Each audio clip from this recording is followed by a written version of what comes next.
Eva Joly hefur gert kröfur eflingu á embætti sérstaks saksóknara vegna bankahrunsins og að ríkissaksóknari segi af sér embætti vegna hagsmunatengsla við rannsókn hrunsins.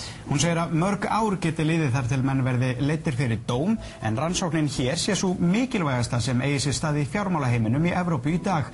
Heimir Már ræddi við Eva Joly í dag. Eva Joly heldur fast við þá kröfu að ríkissaksóknari víki úr embætti vegna tengsla sonar hans sem eins af forstjórum Exista við rannsókn bankahrunsins. There is a real difficulty and he has already been replaced with an ad hoc state prosecutor for these all the cases that are being treated by the special prosecutor's office. But I still think that this is a weakening. Because it's not the same thing to have an ad hoc state prosecutor to have the real state prosecutor with his office, with his personal weight, his experience.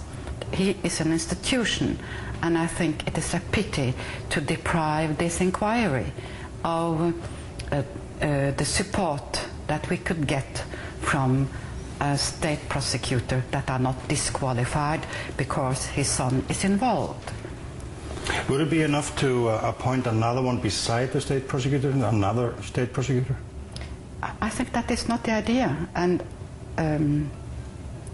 I think you have a strong institution that is the state prosecutor, and this strong institution should be able to follow this inquiry. It is as simple as that. And the sitting state prosecutor is disqualified. He is quite close to retirement, so I think it would be decent of him. He cannot be fired, but he can decently retire. He can negotiate in which conditions he should retire.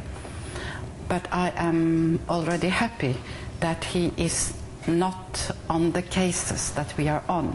This is a progress. I do see that this is a progress, for sure. But I still think this is a weak solution. If it doesn't go, would that be a stain on the investigation? I cannot say more than I think that it would be better for us to have a state prosecutor in full possession of his office, his collaborators and his status with us than the ad hoc prosecutor. Nú vinna 5 lögfræðingar við embætti sérstaks saksóknara en samtals vinna 13 manns við embættið. Eva vill að lögfræðingarnir verði minst 10 á samt 3 saksóknurum. Alls þurfi 30 manns að vinna við embættið. So the authorities already have this estimate from you? Yes, but I do admit that it's very broad and it can be much more refined. But the Special Prosecutor's Office only got about 1.2 million euros. And so they are within their budget. But then they are limited, you see. And isn't it up and you know, you see, you must think of this investigation as being the most important thing to do in Iceland right now, because it is important for your future. It's important for the fabric of society, that light can be thrown upon what happened and that we can recover assets that has been diverted. And nothing, I think, in your history right now is more important than that. And besides that, this investigation at the end of the day will not be expensive because it will be financed by the assets that we can take back. But isn't it up to the office of the Special Prosecutor, Ólafur, and maybe you, to find this expertise, these people, and simply just hire them? I cannot do that. Ólafur can, maybe. And Ólafur can only do it within his budget. So I think this is a political issue. It has to be sold on highest ground? Yes, I think so. Yeah. Do you believe that the Icelandic society has the expertise, you know, the experts can be found here in Iceland to take on this job, to be those 3 prosecutors, to be those investigators who have to help the lawyers and the accountants and so on? Well, it's a small society, but you have experienced prosecutors, and we must be able to hire them, because the prosecution can only be made by Icelandic people. So you can have advisors and experts coming from abroad, but the prosecution business must be done by Icelandic people. Tell us a little bit why you think this is the maybe the biggest and most important corruption case in Europe today. Yes, I can only say this from what is commonly known. Looking at the books that are public of the banks, you will find a lot of contradictions, and I think I won't develop them here. But there has been a lot of failure. The control institutions did not control, the auditors didn't audit, and the personnel within the bank probably did not follow the rules. So this is what the investigation is all about. And it is a huge amount of money involved. And I think that your people, they know it because they are going to pay for iSave, for instance.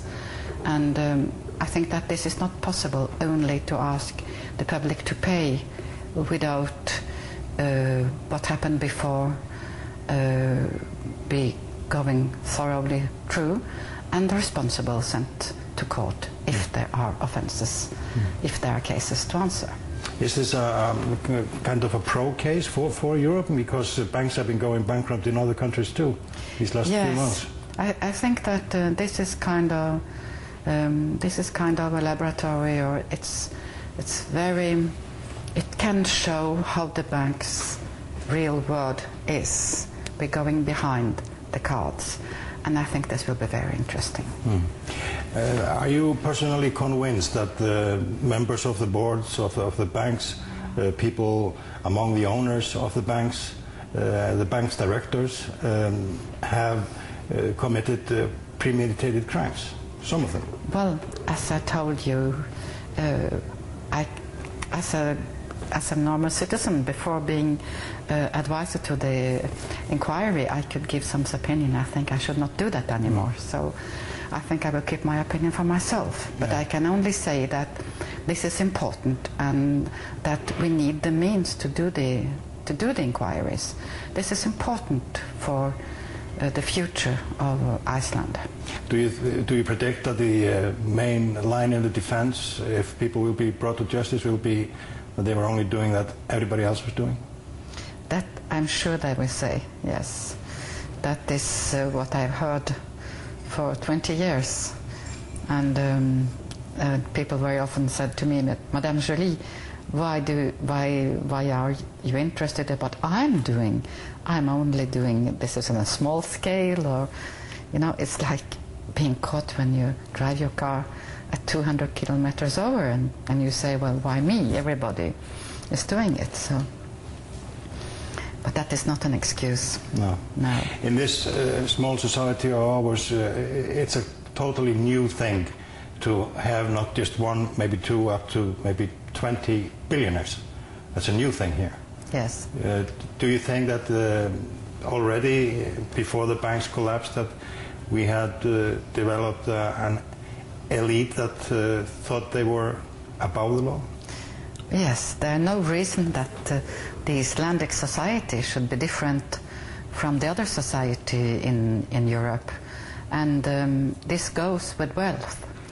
When you have the habit of traveling in your private jet and have breakfast in Roma and dinner in New York the same day, you become part of another society, that is the International Jet Society, and they have their own rules. Eva Joly, thank you very much for talking to us. Thank you.